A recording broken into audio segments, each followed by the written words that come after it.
VinFast electric scooters released in the Philippines.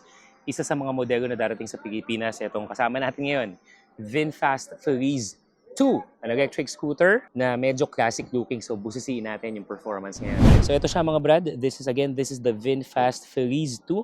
It has that classic look, pero mas mas modern take into that classic look as we go towards sort of like a pentagon-shaped headlight with projector lights right there.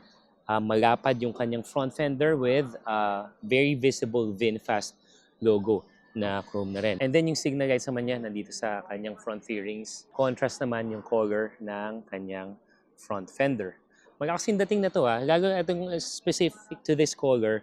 Ano siya, yung pagka-crimson red niya, premium yung dating. Tapos mga naka-embossed and chrome finish din yung logo na nasa kanya. So good. Looking at it from the side, ito, nakikita natin, yun nga, walang mga cheche-boreche na mga design, just dominated by one color. Pansin lang natin, walang mga levels of layer ng color combination. Kasi nga, kept it basic. That classic looking scooter na simple lang talaga. Pagdating sa kanyang seats, visible yung kanyang stitches.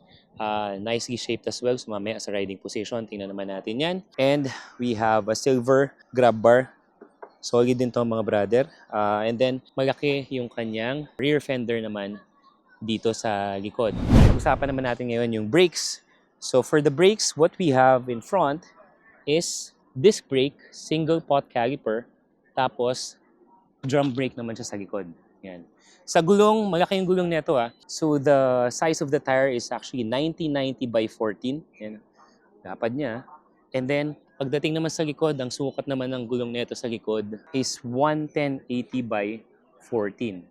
Ito, napansin ko naka-dual sport Ayun mga brad, malaki yung threading niya sa likod. Not sure if this will be the tires that will be released in the Philippines, pero yung sukat, yan na rin yun. For the suspension, meron tayong dual shocks. So later on, antabay lang kayo, bigyan ko kayo ng feedback when it comes to the stability and the comfort that this suspension brings. Kasi sa harap naman niya, meron siyang telescopic fork. Napansin natin ito. Versus the other models ng electric scooters ng VinFast, mas may konti yung allowance ito pagdating sa distance between the front fairing and the front fender. Pero yun nga, sabak natin to. May mga courses dito sa track natin na malubak, na hindi pantay-pantay na kalsada. Susubukan natin yan doon. Let's go over the features mga brother. Tingnan muna natin to. So this has, ito yung pinaka-compartment niya, seat compartment. Nandito yung baterya niya.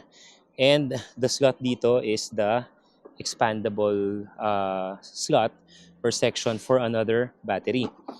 Kasi pagdating dito sa kanyang panel, ito yung primary battery mo. And then, tingnan mo, pag in-on natin to kasi, makikita mo na may pangalawang battery na slot. So, pwede kang magdoble ng baterya. Obviously, double din yung range mo. For the VinFast Feliz 2, yung top speed nito kaya nito mga 65 to 70 kilometers per hour. Depende sa rider weight at sa setup. Pero alam mo ba, kapag naka-dual battery ka, pwedeng umabot hanggang 90 kilometers per hour speed nito. Ang bilis talaga. Tapos, isasama mo pa yung perk at yung hatak ng isang electric scooter, wala talagang delay. As in, pagpiga mo ng siginyador, arangkada kagad. Sarap gamitin. Sa isang full charge, kaya nitong bumiyahe hanggang mga 80 kilometers. That is, if you are running on a single battery setup. Pero itong VinFast Feliz 2, meron tong dual battery setup. Yes, dalawang baterya sa isang motor, kaya naman halos doble yung range na pwedeng mabigay sa'yo. You can go up to 145 kilometers kapag naka-dual battery setup ka. Napakalayo na yan. Part of that ecosystem is having the charging or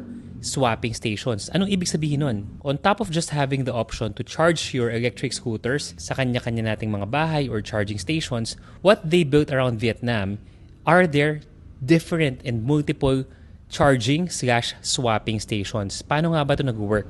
So once malobat ka na, all you have to do is drive to a nearby VinFast swapping station. Iwan mo yung baterya mo na maglulobat, and then the swapping station will now give you a new battery that's fully charged.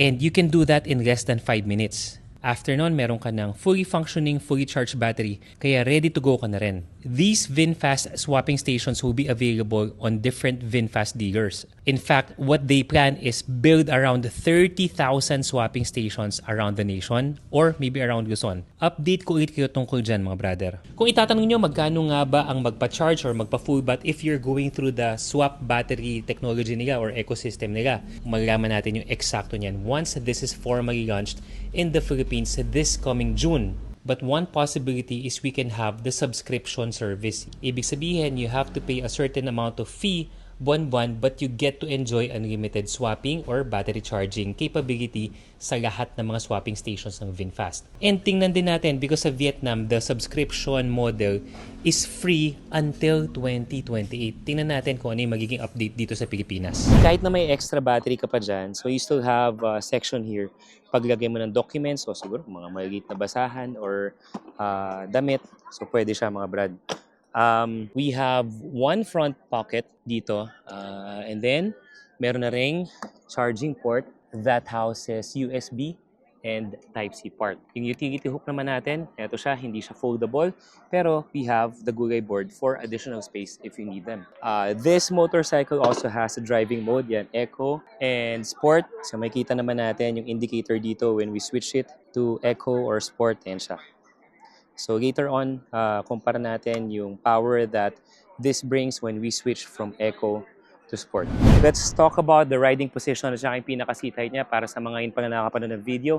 You may use me as a reference. I am 5'10" in height. So pag sinakay natin, mababa lang. So very Pinoy-friendly as well, at least for the Feliz and the Evo.